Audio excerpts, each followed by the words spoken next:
जय dear students and welcome to class. Sentence arrangement part 3 में आपका स्वागत है। तो चलिए भाई, बिना टाइम वेस्ट किए हुए पार्ट 3 स्टार्ट करते हैं। और बहुत ही जल्द मैं 1 घंटे की क्लास लाऊंगा जिसमें 5 से 10 सेंटेंस अरेंजमेंट होंगे, एक पैसेज होगा और एक क्लोज टेस्ट होगा। मतलब एक टोटल जो कंप्रहेंशन का जो एक फॉर्मेट है उसके अकॉर्डिंग हम बहुत ही जल्द 4 से 5 क्लास में आपका स्टार्ट कर देंगे। तो आप जुड़े रहिए बकवास इंग्लिश चैनल से, क्योंकि यहाँ पे कुछ भी बकवास की बात नहीं होती है। So let us start with part 3। First question है, science means finding out how things actually do happen. मतलब है साइंस का अर्थ होता है यह पता करना कि कैसे घटनाएं या चीज घटती हैं, होती हैं। ठीक है, अब देख ले भाई, नेक्स्ट देखते हैं। अब यहाँ पे हम बात कर रहे हैं साइंस की। साइंस नाउन है भाई, साइंस एक संज्ञा है। उस नाउन के लिए आपके पास प्रोनाउन, प्रोनाउन उसके लिए देख लो, यहाँ पे इट आ गया है। तो उसी साइंस का यहाँ पे इट है। तो साइंस का मतलब है यह पता करना कि चीजें कैसे होती है।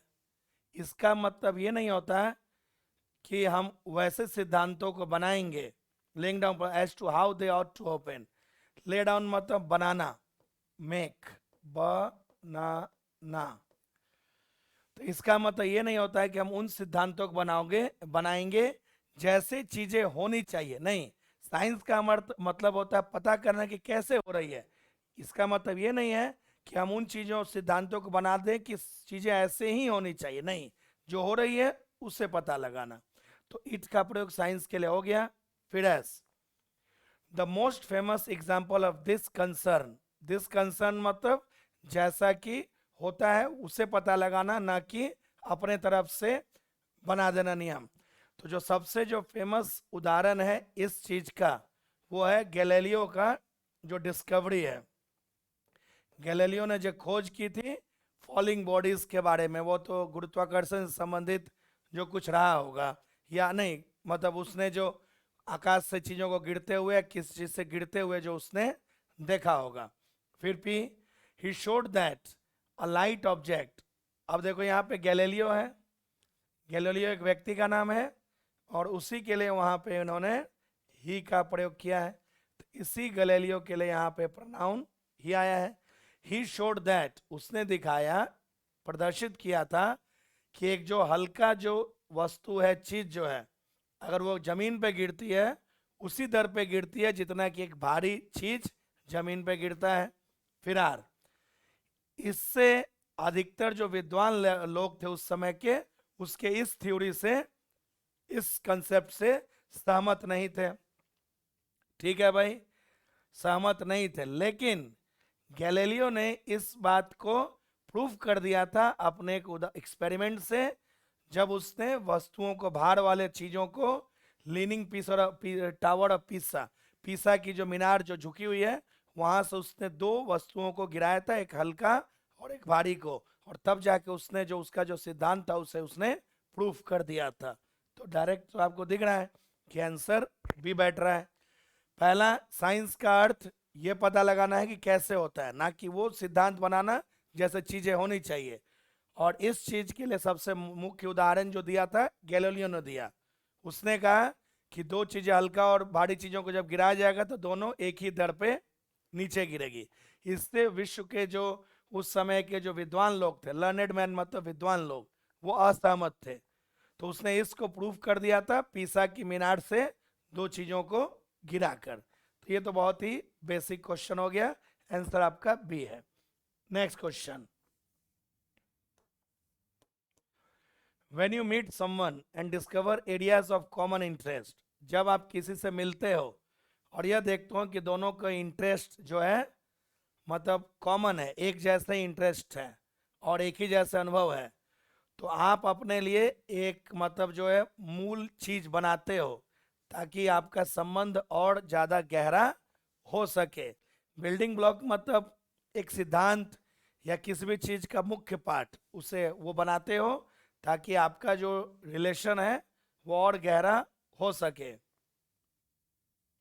तो जब आप किसी व्यक्ति से मिलते हो और ये देखते हो कि आप ही के जैसा उसका इंटरेस्ट है, तो इससे ये आप ही के जैसा उसका अनुभव है, तो आप एक बहुत ही सिद्धांत बनाते हो ताकि उस व्यक्ति से आपका संबंध और ज़्यादा गहरा हो सके। और वो कैसा होगा, उससे ये होगा, लेकिन ये ध्यान रखें, जो अधिकतर जो बातचीत का जो पॉइंट होता है अलग अलग मुद्दों पे और अलग अलग अनुभवों पे, वो ये होना चाहिए ताकि हमें एक एक कॉमन बॉन्ड मिले, एक दोनों में एक रूपता हो, एक जैसा ही चीजें बॉन्ड संबंध बन सके। वैसे ही बात करनी है उन उन मुद्दों पे और अनुभव पे जिसमें दोनों में कुछ सिमिलैरिटी, कॉमन चीजें मिले। और जब एक ही जैसे चीजों में बात करेंगे तो इससे तुम्हें और तुम्हारे पार्टनर को एक मौका मिलेगा इस बात को निर्णय लेने में कि तुम चाहते हो एक दूसरे को और बेहतर से जानना। जब किसी टॉपिक पे दोनों बात करते हैं एक ही जैसे अनुभव पे, तो इससे हमें मौका मिलता है, तुम्हें मतलब हमें और जिस व्यक्ति से हम बात कर रहे हैं, कि मौका मिलेगा ये निर्णय लेने के लिए कि क्या हमें अपने संबंध को और ज़्यादा आगे बढ़ाना चाहिए। तो क्यूपी तो बैठ रहा है भाई। फिर ऐसे देखते हैं, अगर तुम दोनों में पर्याप्त कॉमन चीज़ें हैं, मतलब जैसा तुम सोचते हो, तुम्हारा अनुभव है, तुम्हारे सामने वाले का भी, दोनों में कॉमन चीज़ें बहुत हैं, तो आशा रूप मतलब उम्मीद की जाती है कि तुम एक दूसरे को बार बार मिलना चाहोगे और एक दूसरे से चीज़ों को शेयर करना चाहोगे। ठीक है भाई। और आर, इसीलिए जब आपको एक दूसरे में कनेक्शन दिखता है तो अपना जो पार्टनर है उसे तुरंत कह दो कि हमारे विचार बहुत मिलते हैं, बार बार मिलते रहना चाहिए। इससे जब हम तुरंत बोल देंगे अपने बारे में, एक दूसरे के बारे में, तो इससे क्या होगा, पहचान, फैमिलियरिटी मतलब पहचान बढ़ती है और हमारा इंटरेस्ट बढ़ता है। हमारा जो इंटरेस्ट है टॉपिक को डिस्कस करने के लिए और आइडियाज़ को शेयर करने के लिए, मतलब है ये दो लोगों के बीच के संबंध को भी बना सकता है, या गर्लफ्रेंड बॉयफ्रेंड किसी से प्यार करते उससे भी। फिर से देख लो सी ऑप्शन कैसे होगा। जब तुम किसी से मिलते हो और यह देखते हो कि तुम दोनों का इंटरेस्ट एक ही जैसा है या अनुभव, तो तुम्हारे अंदर एक सिद्धांत बनता है कैसे उस संबंध को और गहरा बना सके। मान लो तुम किसी लड़की से मिले और देखा कि एक ही जैसे लग रहे, वो भी वैसे ही सोचती है जैसे मैं सोचता हूँ, तो तुम कोशिश करोगे कि और उस संबंध को गहरा बनाया जा सके। और अधिकतर जो बातचीत का तुम्हारा टॉपिक होगा अलग अलग मुद्दों पे, वो ऐसा होगा ताकि ये दोनों के बीच में और गहरा संबंध बन सके। और फिर पी, इससे तुम्हें और तुम्हारे पार्टनर को मौका मिलता है एक दूसरे को समझने को और यह निर्णय लेने को कि क्या तुम और एक दूसरे को बेहतर जानना चाहते हो। फिर एस, और अगर कॉमन चीज़ें बहुत ज़्यादा मिल रही है तो ये आशा की जाती है कि तुम दोनों एक दूसरे से मिलोगे और बहुत सारी चीज़ें एक दूसरे से शेयर करोगे। और फिर है आर, इसीलिए जब दोनों में एक दूसरे में कनेक्शन दिखे तो तुरंत अपने पार्टनर को बोल दो कि हमारे विचार बहुत ज़्यादा मिलते हैं, हमें अब दोस्ती को आगे बढ़ाना चाहिए। इससे क्या होता है, फैमिलियरिटी मतलब जो पहचान एक दूसरे से बढ़ता है और हम एक दूसरे से अपने आइडियाज़ को शेयर करने लगते हैं, फिर दो दिल एक हो जाते हैं। मतलब आंसर आपका सी रहा। नेक्स्ट आइए, third, the city is almost a slum. Slum मतलब हो गया झुग्गी झोपड़ी। सिटी लगभग, जो शहर है लगभग एक झुग्गी झोपड़ी है। और स्टिंक मतलब बदबू देना, बदबू, दुर्गंध, और उसमें से अधिकतर समय दुर्गंध ही उस शहर से आता रहता है। ठीक है। इसके बावजूद, इवन सो, इसके बावजूद वह बहुत ही सुंदर दिखता था। वहाँ मतलब जो आते थे पर्यटक लोग, जो अलग अलग कैटेगरी के पर्यटक लोग आते थे, उन्हें वो शहर बहुत ही सुंदर दिखता था। ठीक है भाई। क्योंकि इवन सो ये उस चीज का गंदा और बदबूदार है, उसके बावजूद यह वहाँ आने वाले पर्यटकों को बहुत ही सुंदर दिखता था। तो ठीक उसका कॉन्ट्रास्ट हम एस में बता रहे हैं। ऐसी क्यों? क्योंकि एस में उसके उसके बावजूद, तो किस चीज के बावजूद? उसके बावजूद यह बहुत ही सुंदर दिखता था पर्यटकों को। किस चीज के बावजूद? झुग्गी झोंपड़ी होने के बावजूद और बदबूदार होने के बावजूद आने वाले पर्यटकों को बहुत ही सुंदर दिखता था। ठीक है भाई। Slush on the road did not deter them. Tourist के लिए देखो यहाँ पे टूरिस्ट नाउन है, उसके लिए प्रोनाउन देम आ गया है। स्लश मतलब जो बर्फ का कचरा होता है। जब बर्फीले जगहों पे जाओगे तो जैसे कि मान लो रोड पे बर्फ है, तो बार बार उस पे आने जाने से, गंदगी फेंकने से कीचड़ के साथ वो मिल जाता है। तो कीचड़ वाला जो बर्फ होता है ना, वह बर्फ जो गंदगी के साथ, बर्फ का कीचड़ आप कहिए, हिंदी में इसे कहिए बर्फ का कीचड़। तो रोड पे जो बर्फ का कीचड़ था वो भी पर्यटकों को मतलब जो है डिमोरलाइज नहीं कर रहा था, रोक नहीं पा रहा था। ठीक है भाई। एसपी बैठ रहा है, फिर क्यू भी देख लेते हैं। द ओकेजनल स्लिप, कभी कभार जो स्लिप करके गिर भी जा रहे थे, उसे भी एक छोटी कीमत मानी जा रही थी उस यात्रा को करने के लिए। ठीक है भाई। फिरार, देवर एक्साइटेड, मतलब पर्यटक बहुत ही एक्साइटेड थे, आश्चर्यचकित थे। वो जो एकदम ताजा ताजा जो वहां पे बड़ा बर्फ गिरा हुआ था रास्ते पे, मतलब बर्फ देखने वाले पर्यटकों के लिए तो वो जगह जन्नत के जैसे ही थी। लेकिन कुछ जो विजिटर घूमने के लिए आए थे, उन्हें एक बहुत ही ना भूलने वाला उन्होंने दृश्य देखा कि जो नौजवान जो लेबर सब थे, कम उम्र के जो मजदूर थे, वो बहुत ही कम कपड़े पहने हुए थे। स्कैंटली मतलब बहुत कम, और क्लैड मतलब कपड़ा पहना हुआ। लेकिन कुछ जो विजिटर थे उन्हें एक बहुत ही अजीब मेमोरी वो अपने साथ लेके गए जो कभी भूलेंगे नहीं। क्योंकि वहाँ जो कम उम्र के जो मतलब जो मजदूर थे, वो बहुत ही कम कपड़े पहने हुए थे उस ठंडे वाले बर्फ वाले जगह में भी। तो आंसर तो आपका दिख रहा है कि डी ही होगा। ठीक है भाई। चलिए नेक्स्ट, फिर से आते हैं भाई। नेक्स्ट क्वेश्चन आपका रहा फोर्थ, नहीं, हाँ फोर्थ रहा। इनग्रैटिट्यूड, इनग्रैटिट्यूड का मतलब क्या होता है? कृतधन, जिसे आप कह सकते हैं एहसान फरामोशी, जब हम किसी के एहसानों को नहीं मानते हैं। तो जो एहसान फरामोशी होती है वो सबसे ज़्यादा तब हमें डंक मारता है जब संबंध बहुत ही घनिष्ठ होता है। जब संबंध बहुत ही नज़दीकी होगा तो जो एहसान फरामोशी होती है वही बहुत ज़्यादा हमें तकलीफ देता है या डंक मारता है। कॉमर्स में, व्यापार में, वाणिज्य में देने और लेने का तो समझ आता है कि हम कुछ देंगे तो उसके बदले हमें कोई चीज मिलेगा, व्यापार में तो ये समझ आता है। लेकिन जो उम्मीदें होती है वो एक मासूम जो संबंध होता है उसे भी व्यापार बना देता है। मतलब अगर संबंधों में आप उम्मीद करते हैं तो वो संबंध अब संबंध ना रह के व्यापार बन जाता है। ठीक है भाई। आरपी, फिर एस। अधिकतर जो संबंध बनते हैं वो म्यूचुअल एक्सपेक्टेशन, सिर्फ एक दूसरे से उम्मीदों पे ही आधारित होते हैं। उनका आधार एक दूसरे से उम्मीदों पे ही टिका होता है।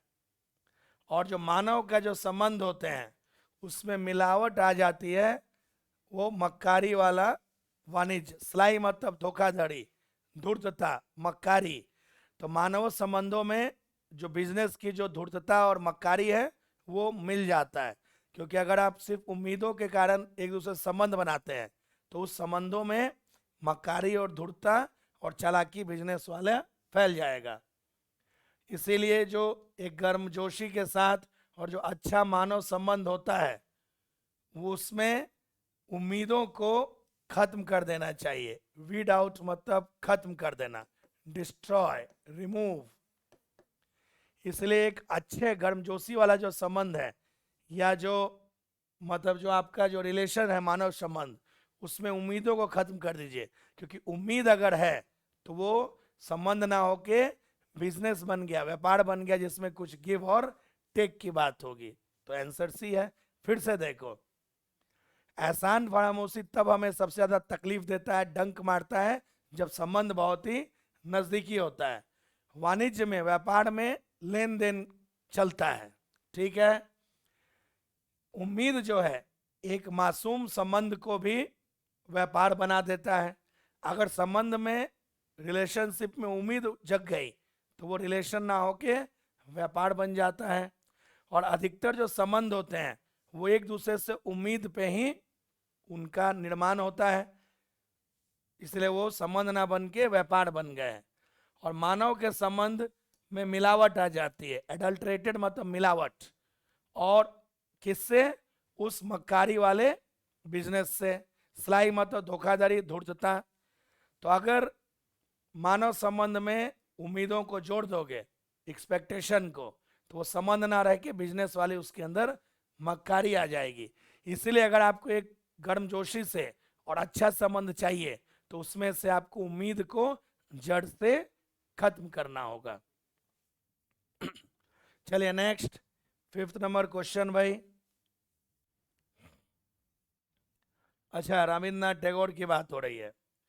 एक नाटककार के रूप में रविन्द्रनाथ टैगोर को कहा जा सकता है कि वो उतने सफल नहीं रहे। नाटककार के रूप में रविन्द्रनाथ टैगोर उतने सफल नाटककार नहीं रहे। ठीक है भाई।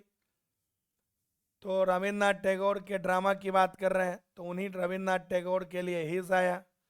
उनके जो प्लेस थे, नाटक थे, वो बस कैटालॉग थे। कैटालॉग मतलब क्या? जस्ट लाइक सूची, इंडेक्स। कैटालॉग मतलब इंडेक्स टाइप का, मतलब विचारों की सूची थी, ना कि एक्शन को व्यक्त करने वाला एक साधन था। ठीक है भाई। यद्यपि उनके छोटी कहानियों में और उपन्यासों में वो सक्षम थे कि एक लिविंग, एकदम जीवंत और एक अच्छा कैरेक्टर को बनाने में, लेकिन वो उतने सक्षम नहीं थे वैसा ही करने में अपने नाटक में। छोटे कहानी और नॉवल में वो अच्छा पात्र को निर्माण कर पाए थे, लेकिन अपने ड्रामा में वो उतना अच्छा नहीं कर पाए थे। क्यूएस तो बैठ रहा है। फिर भी उनके जो ड्रामा थे वो मोल्डेड मतलब क्या बोलेंगे, ढांचे में ढल गए थे। ट्रेडिशनल मतलब जो परंपरागत भारतीय गांव के जो ड्रामा होते हैं, ना कि मॉडर्न वर्ल्ड के ड्रामा के। मतलब उनके जो ड्रामा थे ना, परंपरागत भारतीय गांवों के जैसे थे, मॉडर्न नहीं थे। फिर आर एक्चुअली ड्रामा जो है ना वो हमेशा से भारतीय लोगों के जीवन का पार्ट रहा है। जो जैसे कि legend of gods and goddess है, गॉड एंड भगवान, गॉड एंड गॉडेस के जो पौराणिक कथाएं हैं, लेजेंड मतलब पौराणिक कथाएं, उनसे संबंधित। और इसीलिए ड्रामा जो होता है वो भारतीय संस्कृति सभ्यता का एक बहुत ही मुख्य पार्ट है, essential part of Indian culture. क्यों? क्योंकि भारतीय लोगों के लिए तो वो मतलब जो उनके शुरुआत से ही वो उनके अंदर मतलब जीवन का पार्ट होता है, जीवन का भारतीय लोगों का पार्ट होता है। इसलिए भारतीय लोगों के लिए ड्रामा तो इंडियन कल्चर का एक मुख्य पार्ट बन गया है। तो दिख तो रहा है कि बी है। फिर से देखते हैं। रविन्द्रनाथ टैगोर एक नाटककार के रूप में उतने सफल नहीं थे। उनके जो नाटक थे वो सिर्फ विचारों का कैटालॉग थे, इंडेक्स थे, ना कि अच्छे से उन्हें व्यक्त कर पाए। फिर यद्यपि उनके छोटी कहानियां और नॉवेल में उन्होंने एक अच्छे पात्रों का निर्माण किया, लेकिन वो वैसा अपने नाटक में नहीं कर पाए। उनके ड्रामा जो है भारतीय गांव तक ही ढले हुए थे, वो आधुनिक नहीं थे। फिर एक्चुअली जो ड्रामा होते हैं ना वो भारतीय जीवन में, कल भारतीय लोगों के जीवन का एक पार्ट होता है। और वो उसी में जो भगवान भगवती की जो दंत कथाएं होती हैं उनसे मतलब जुड़े होते हैं। जैसे राम कृष्ण, ये सबको कहा जाता है कि ये दंत कथाएं हैं। सच्चाई है हिंदू धर्म के अकॉर्डिंग, लेकिन हम उन्हें कहते हैं दंत कथाएं, लेजेंड है, किदवंतियां हैं। और फिर उसके बाद आड़ हो ही गया। इसीलिए ड्रामा जो है भारतीय संस्कृति सभ्यता का एक मुख्य पार्ट होता है, क्योंकि भारतीय लोगों के जीवन में ही ड्रामा शामिल रहता है। नेक्स्ट आइए भाई, number 6। One of the most dangerous insect pest is the locust. सबसे जो खतरनाक कीट होता है, कीट पतंग। पेस्ट मतलब क्या बोलोगे? कीट पतंग, कीट पतंग। वो होता है लोकस्ट। लोकस्ट मतलब होता है, क्या बोलेंगे इसे हिंदी में, लोकस्ट का हिंदी टिड्डा। वो जो फसलों को खा जाते हैं उसे हम कहते हैं लोकस्ट। तो जो सबसे खतरनाक कीट पतंग होता है वो होता है लोकस्ट। ठीक है भाई।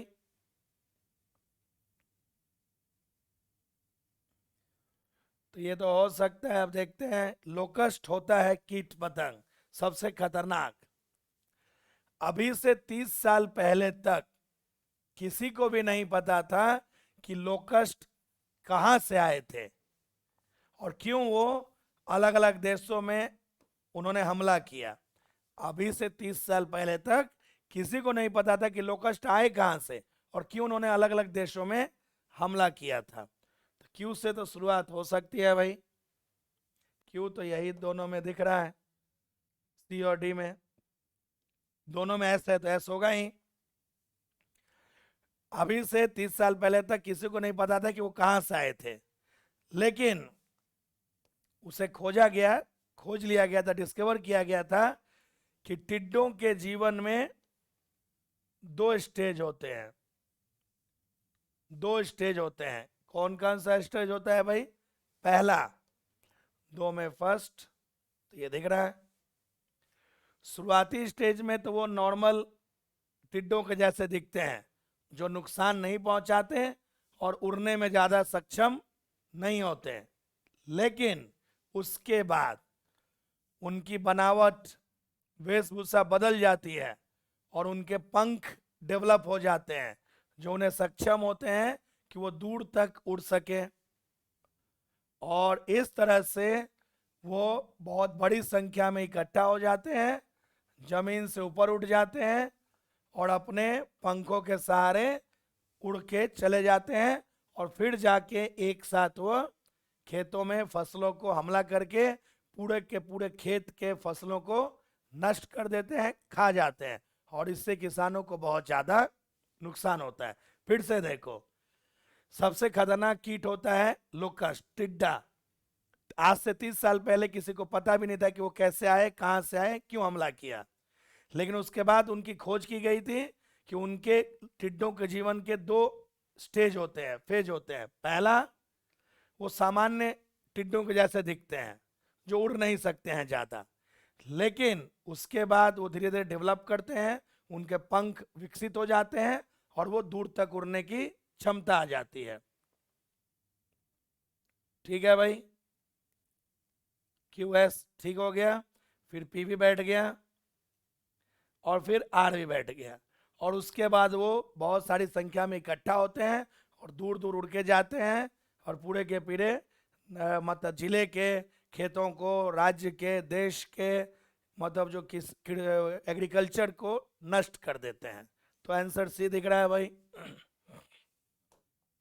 नंबर 7, चले देखते हैं। India's non alignment.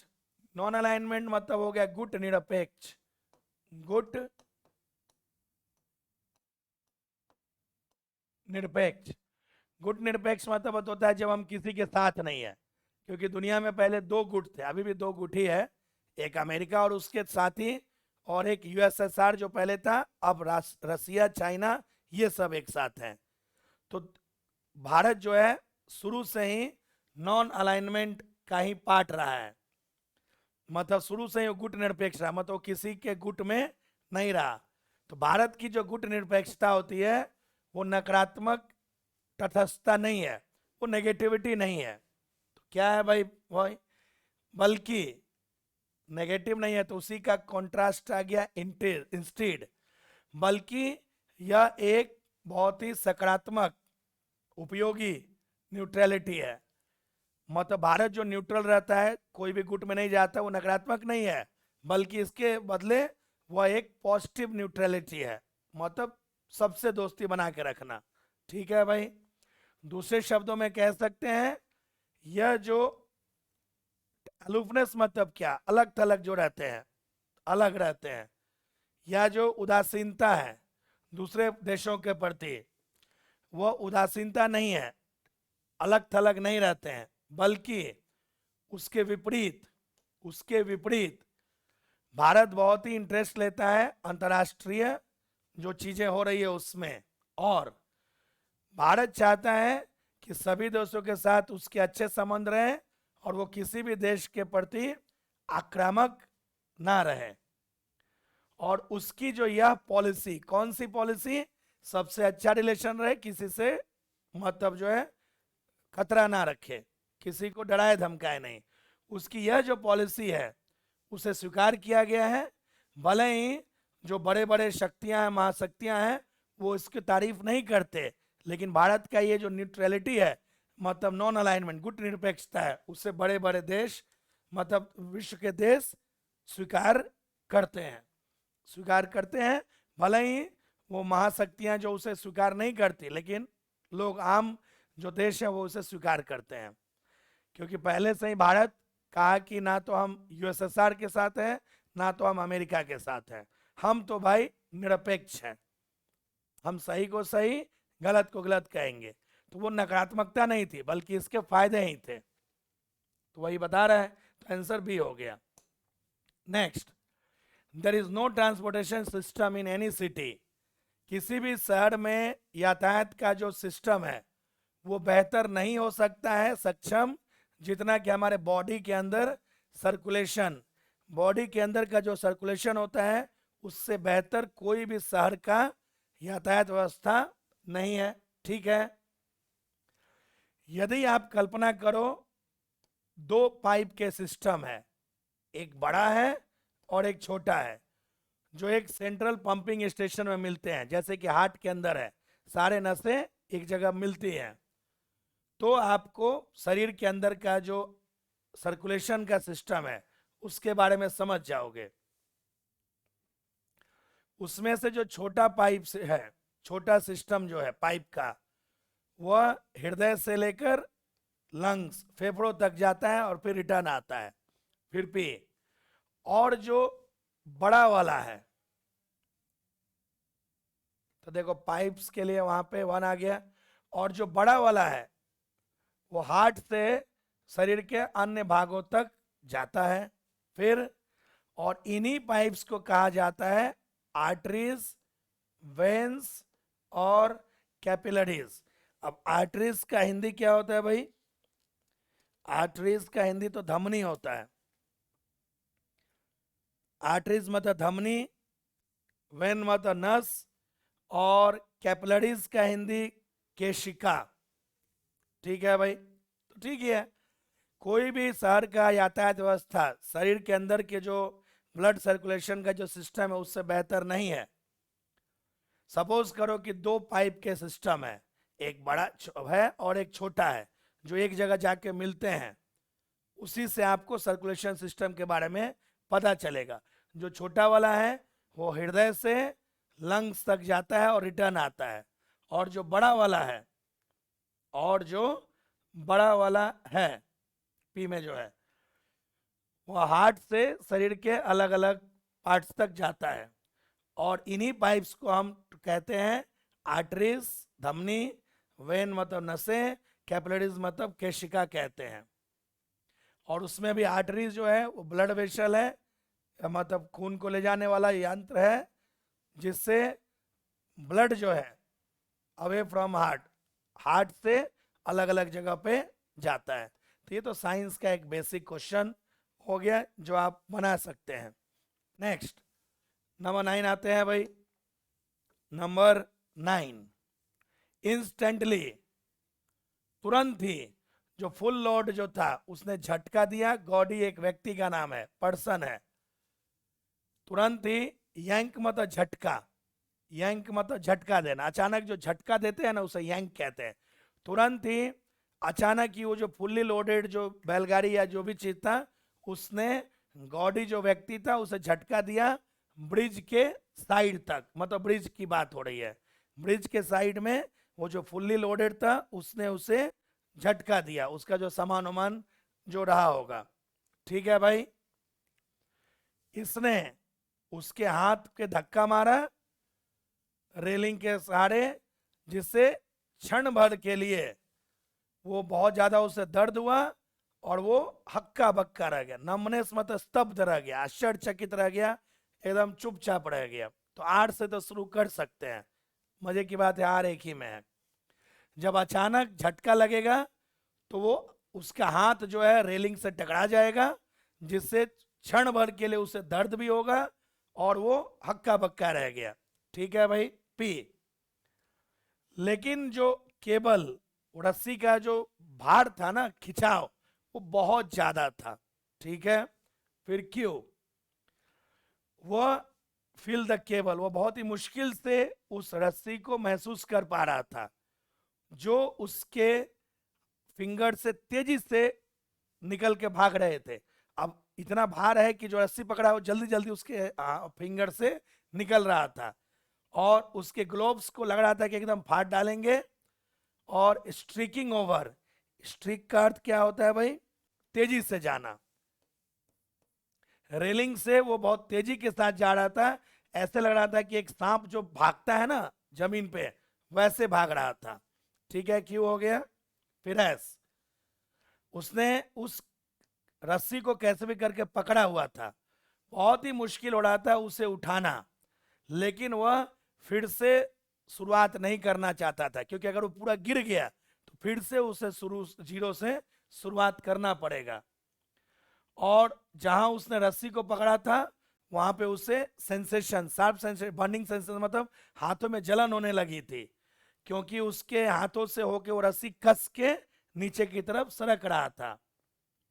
गॉडी जो व्यक्ति था अपने टिप्टो ऐसे करके पंजों पे खड़ा हो गया था, और स्लिदरिंग, तो स्लिदर का मतलब क्या होता है भाई?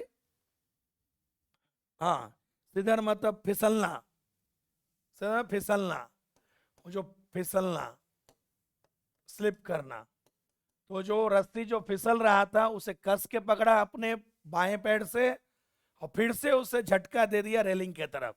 अब जो उसका रस्सी था ना उसके पैर में उलझ गया, और फिर से उसे झटका लगा रेलिंग के तरफ, लग रहा था कि मतलब वो वहां से ब्रिज से नीचे ही गिर जाएगा। तो सी बैठ रहा है, फिर से सुनो। अचानक ही जो फुल्ली लोडेड जो बैलगाड़ी या जो भी चीज था उसने झटका दिया गॉडी को ब्रिज के एकदम साइड के तरफ, और उसके हाथ में इससे धक्का लगा। उसके क्षण भर के लिए बहुत दर्द हुआ, और वो एकदम हक्का बक्का आश्चर्यचकित रह गया।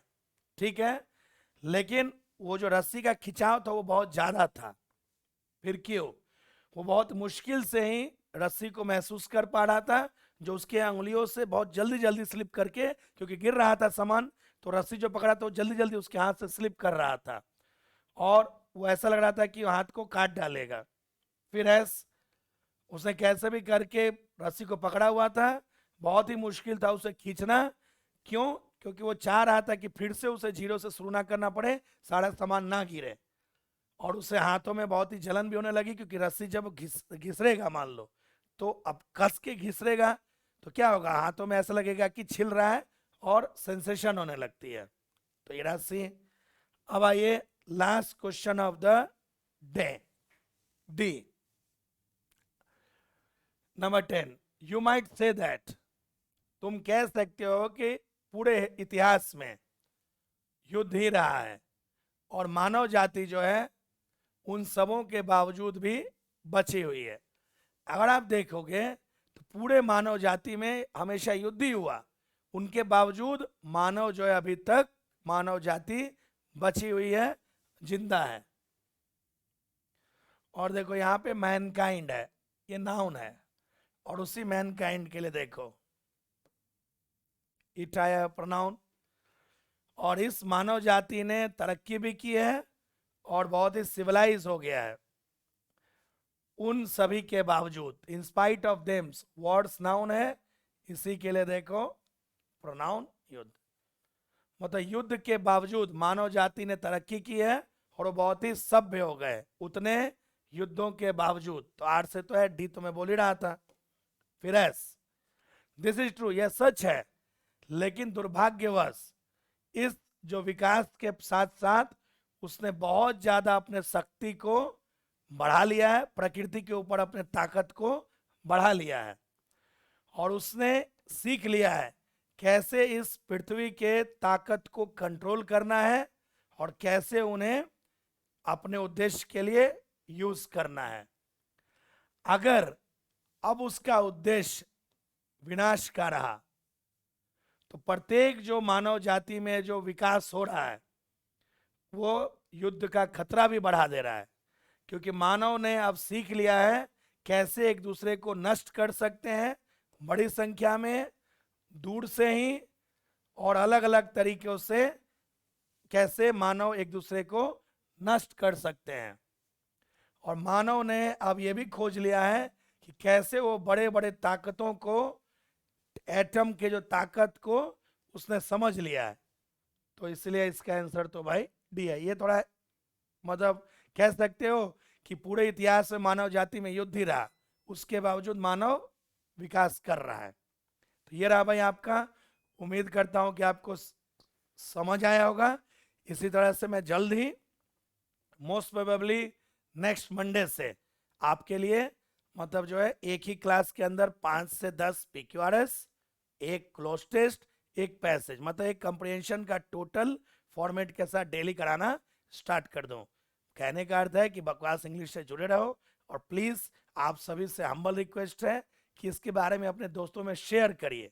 खुद तो लाइक करो, सब्सक्राइब करो, लेकिन दोस्तों में शेयर करो ताकि ज़्यादा से ज़्यादा स्टूडेंट हमसे जुड़ सके, मुझे भी आपको एक मोटिवेशन दे सकूं, मुझे भी मोटिवेशन मिले कि मैं इस तरह से आपके लिए रेगुलर वीडियोस अपलोड करता रहूं। तो मिलते हैं नेक्स्ट क्लास में, तब तक के लिए जय हिंद।